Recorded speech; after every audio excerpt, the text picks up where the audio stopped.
Assalamu alaikum, my all first year students.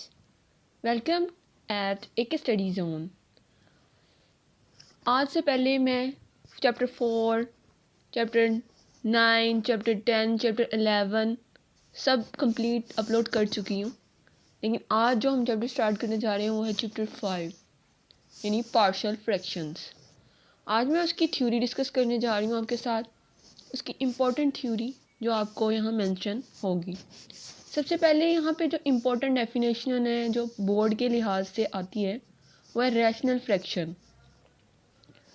इसके अंदर क्या होता है कि जो न्यूमिनेटर और डिनोमिनेटर होता है उसके अंदर जो डिनोमिनेटर होगा वो कभी भी ज़ीरो के इक्वल नहीं होगा और इसमें कोई कॉमन फैक्टर नहीं होगा।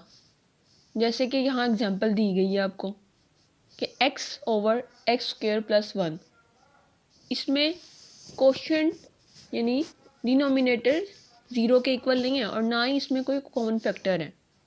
इसी तरह आगे हम इसकी टाइप्स देखते हैं। इसकी 2 टाइप्स हैं, proper rational fraction and improper rational fraction. अब ये भी बहुत इंपॉर्टेंट है, ये भी बहुत ज़्यादा आती हैं पेपर के पॉइंट ऑफ व्यू से। अब इसमें proper rational fraction, a rational fraction px/qx is said to be proper rational fraction. कि वो प्रॉपर रैशनल फ्रैक्शन तब कहलाएंगी if the degree of Q X is greater than the degree of P X, यानी जो denominator की degree है वो बड़ी होगी न्यूमिनेटर की डिग्री से। यानी कि अगर आपके पास डिनोमिनेटर में x3 है यानी x³ है और अगर ऊपर न्यूमिनेटर में x² है तो ये हम कहलाएंगे, ये प्रॉपर फ्रैक्शन की डेफिनेशन है प्रॉपर रैशनल फ्रैक्शन की। इसी तरह अब इम्प्रॉपर रैशनल फ्रैक्शन की तरफ आते हैं। ये भी बहुत इंपॉर्टेंट है क्योंकि इसमें डिफरेंस बिटवीन आ जाता है। A rational fraction px/qx is said to be proper rational fraction if the degree of px is equal और greater than the degree of qx। यानी कि अब यहाँ ये बताया कि न्यूमिनेटर और डिनोमिनेटर की दोनों की डिग्री इक्वल होगी तो ये इम्प्रॉपर रैशनल फ्रैक्शन कहलाएगा। इस एग्जांपल मैंने नीचे दी हुई है। इसका पता ऐसे लगता है कि दोनों की डिग्री सेम होगी या बड़ी होगी। हम इसमें फैक्टराइज करेंगे यानी इसमें हम पहले फैक्टर बनाएंगे फिर हम आगे अपना क्वेश्चन स्टार्ट करेंगे। Next on the next page. अब नेक्स्ट पेज पे हमारी पार्शियल फ्रैक्शन ये भी बोर्ड पॉइंट ऑफ व्यू से इम्पोर्टेंट है।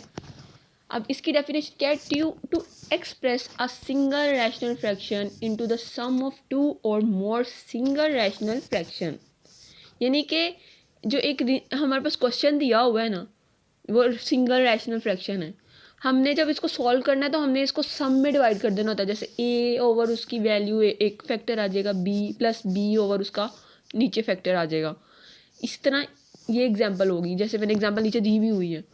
पार्शियल फ्रैक्शन रेजोल्यूशन, यहाँ पे ये सबसे इम्पोर्टेंट है कि the process of resolving the single rational fraction into the sum of 2 और मोर रैशनल फ्रैक्शन।